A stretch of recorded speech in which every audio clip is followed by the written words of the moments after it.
अनि मलाई सुँगुरको मासु नि खुवाका हँ सुँगुरको मासु नि खुवाका हेर त्यहाँ हेर पौरको मलाई सुँगुरको मासु खुवाका आदन दाखा उही बस यहाँ मेरा घर चाहिँ आउनु पर्दैन मेरो तुला खान नि पर्दैन मेरा घर आउन नि पर्दैन तेरि खुवानी अन्तै पहिला लगाइदिन्छु म तँसित बस्दिनँ तँ डाँड खानेसित बस्थे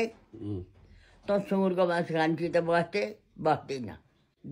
यो सुँगुरको मासु खानेसित नबस केटी जा भनेर भनिदिन्छु म त म चाहिँ त्यत्तिकै बस्नु एक्लै बस्नु त हो त सुँगुरको मासु खानु बस्नु होइन खान हुँदैन थियो सुँगुरको मासु एउटा मात्र खाएको अलिकति सानो खानु हुन्छ सुँगुरको मासु सानो बाबु जे पनि अबदेखि खान्न नि त खान्न खानु खाइगई तर यहाँ चुला आउला नि नआनी अब चुला आउनु हुँदैन म चुलैमा आउनु हुँदैन म हुँदैन सुँगुरको मासु खाले हाम्रो चुल्हा आउनु हुन्छ त आउनु हुँदैन हाम्रो चुल्हा नआनी आउनु हुँदैन कहाँ बस्नुपर्छ बस अब म आजदेखि कहाँ जाउँ त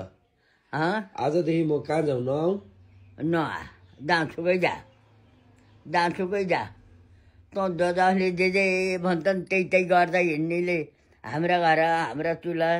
आउनु मलाई पौरखको अना बोलाएको मैले पौरख गरेँ आमा भनेर होइन त आज बेलुका नि 1 बोतल खानुपर्छ ल भन्छन् ल खानु उही बस्नु के गर्नु त म भन्नुहोस् के गर्नु त म जानु उसैका घर बस्नु नआउनु हाम्रा घर तेरि खुवानी अन्तै पहिला लगाइदिन्छु म कस्ता गतिला केटालाई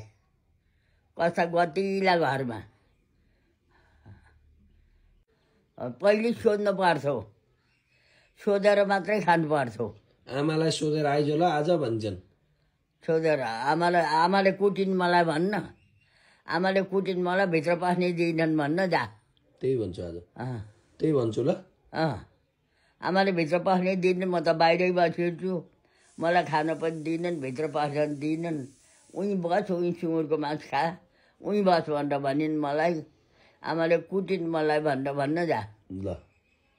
त्यही भन्छु म